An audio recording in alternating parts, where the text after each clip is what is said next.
बिहार के मुख्यमंत्री नीतीश कुमार क्या एक बार फिर से बीजेपी के निशाने पर हैं?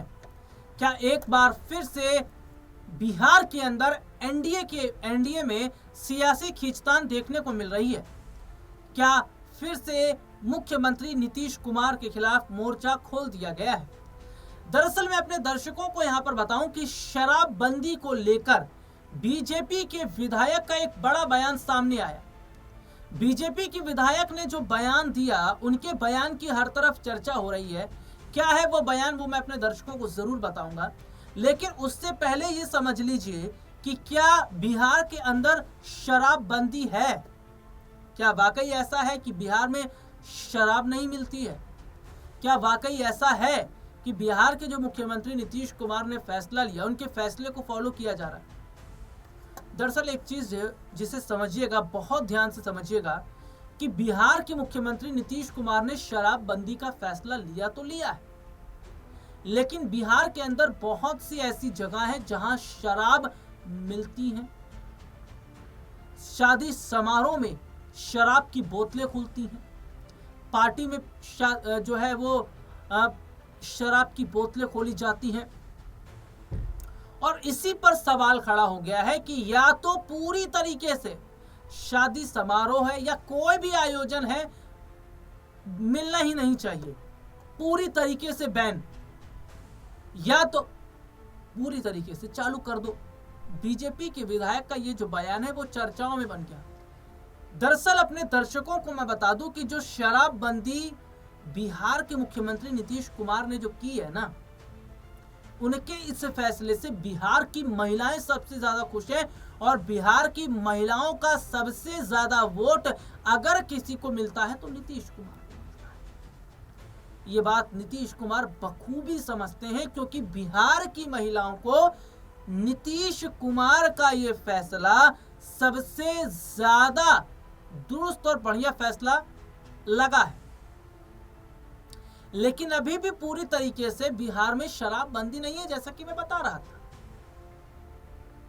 तो क्या बिहार में आने वाले वक्त में पूरी तरीके से शराबबंदी हो जाएगी, या फिर बीजेपी ने जिस तरीके से, बीजेपी विधायक ने जिस तरीके से नीतीश कुमार को घेरने का काम किया है, क्या ये एक चिंगारी है?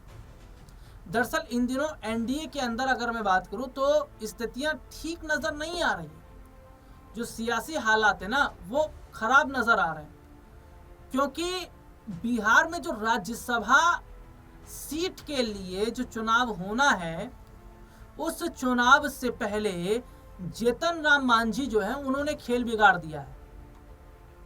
मांझी ने खेल बिगाड़ दिया है। और सीधे तौर पर अगर मैं यहां पर बात करता हूं तो मांझी ने ना सिर्फ खेल बिगाड़ने का काम किया, बल्कि उन्होंने कहा कि मैं तो एनडीए छोड़ दूंगा। देखिए, यहां पर अगर मैं बात करूं तो 2 बीजेपी, 2 जेडीयू, और एक जो सीट है वो किसके पाले में आएगी, इसको लेकर बवाल हो रहा है। जहां बहुत बड़े हद तक तस्वीर साफ हो गई, या फिर मैं ये कहूं कि 90% तक ये बात जो है वो दिखाई दे रही है, 90% तक चीजें सामने आ गई हैं कि भैया जो एक सीट है वो चिराग पासवान की जो पार्टी है, लोक जनशक्ति पार्टी यार, उसके पास जाएगी। जो चिराग पासवान की मां है रीना पासवान, वो राज्यसभा जा सकती है। तो ऐसे में यहां पर जो बड़ा नुकसान है वो मांझी को होता नजर आ रहा है। और मांझी पहले भी ये बात कह चुके हैं कि भैया अब हम कॉम्प्रोमाइज नहीं करेंगे, क्योंकि दिल्ली विधानसभा चुनाव के वक्त में भी उन्होंने चुनाव लड़ने के लिए सीट मांगी थी, नहीं दी गई। छत्तीसगढ़ में सीट मांगी थी, वहां नहीं दी गई। बिहार विधानसभा चुनाव से पहले बिहार में ज्यादा सीटें मांग रहे थे, वो भी नहीं दी गई। तो यहां पर वो कह रहे हैं मांझी की भैया हम करें तो क्या करें और कितना सब्र करें। लेकिन अब तो सब्र का बांध टूट रहा। और देखिए, अगर मांझी जाएंगे तो नुकसान होगा, ऐसा नहीं है नुकसान नहीं होगा, नुकसान होगा, क्योंकि क्रॉस वोटिंग की बात होती है। अगर क्रॉस वोटिंग कर देंगे तो जाहिर तौर पर बीजेपी को इसका जो बड़ा है वो भुगतान करना पड़ेगा। तो मांझी की बगावत क्या बीजेपी पर भारी पड़ेगी? हालांकि मैं चिराग पासवान का जिक्र कर लेता हूं, तो वो तो प्रधानमंत्री नरेंद्र मोदी के हनुमान हैं। वो तो ये बात खुद बोल चुके हैं कि मैं पीएम मोदी जी का हनुमान हूं, और जब तक मोदी जी सत्ता में हैं तब तक मैं उनके साथ जुड़ा हुआ हूं। और बहुत नजदीकी मैं अगर कहूं तो जुड़ाव पीएम मोदी के साथ चिराग पासवान का माना जाता है। और यही वजह है कि ये जो एक सीट है ये चिराग पासवान की पार्टी के पास जा रही है। लेकिन क्या ऐसा हो पाएगा और मांझी की नाराजगी को कैसे दूर किया जाएगा, ये सवाल है। और बिहार में एक चर्चा और हो रही है, निशांत कुमार को लेकर भी। बिहार के मुख्यमंत्री नीतीश कुमार के बेटे निशांत कुमार क्या पॉलिटिक्स में एंट्री कर पाएंगे? क्या राजनीति में वो आएंगे, या फिर जो सपना जेडीयू के विधायक देख रहे हैं या जो जेडीयू के कार्यकर्ता सपना देख रहे हैं वो सपना ही रह जाएगा? दरअसल यहाँ पर मैं अपने दर्शकों को ये बताना चाहूंगा कि नीतीश कुमार के बेटे जो निशांत कुमार हैं उनको लेकर चर्चाएं भी काफी समय से हो रही हैं। ये कहा जा रहा था कि जो निशांत कुमार हैं वो पिता की गद्दी को संभालेंगे, राजनीतिक विरासत को संभालेंगे, लेकिन निशांत इसमें दिलचस्पी नहीं रखते हैं। इसके पीछे भी बहुत सारे तर्क हैं। तर्क ये भी है कि जो निशांत हैं वो इस बात को भली भांति भैया समझते हैं कि राजनीति का मतलब क्या होता है। और कभी भी आप उठाकर देख लीजिए कि निशांत कुमार की तरफ से ऐसा कोई भी स्टेटमेंट नहीं आया होगा जो कि ये बताए कि भैया वो कंट्रोवर्सी है, या तो वो खुद मीडिया से बात करने से कतराते हैं। एक आध दो जगह जरूर वो अपने पिता के साथ नजर आए थे, अभी हाल ही में गया जी भी गए हुए थे।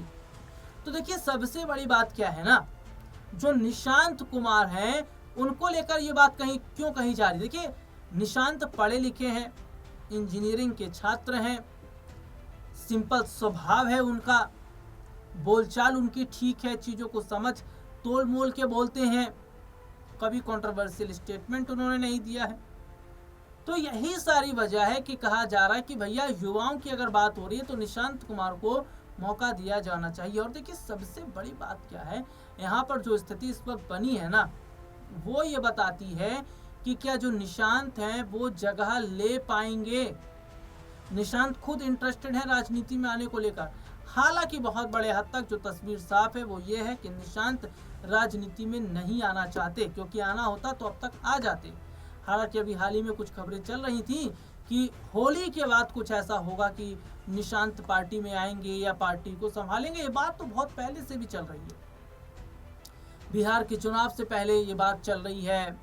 और ये कहा जाता खरमास के बाद ऐसा होगा या नए साल पे, कुछ इस तरीके की बातें चल रही थी और बातें अभी भी चल रही हैं।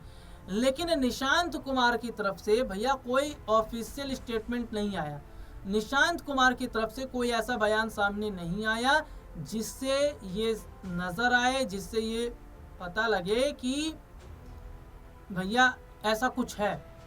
तो यहाँ जो मौजूदा समय के हालात और स्थितियां हैं ना, वो ये साफ बताती हैं कि क्या बिहार में जो जेडीयू की कमान है, जो नीतीश कुमार की राजनीतिक विरासत है, उसको लल्लन सिंह संभालेंगे। क्योंकि नीतीश कुमार भी संभालेंगे तो कब तक माफ कीजिएगा, नीतीश कुमार भी संभालेंगे तो कब तक संभालेंगे, क्योंकि उनके स्वास्थ्य कारणों का हवाला दिया गया है, उनके मानसिक संतुलन को लेकर बात कही गई है। और जब उम्र हो जाती है तो जाहिर तौर पर बहुत सारी दिक्कतें, बहुत सारी तकलीफें, चीजें आती हैं।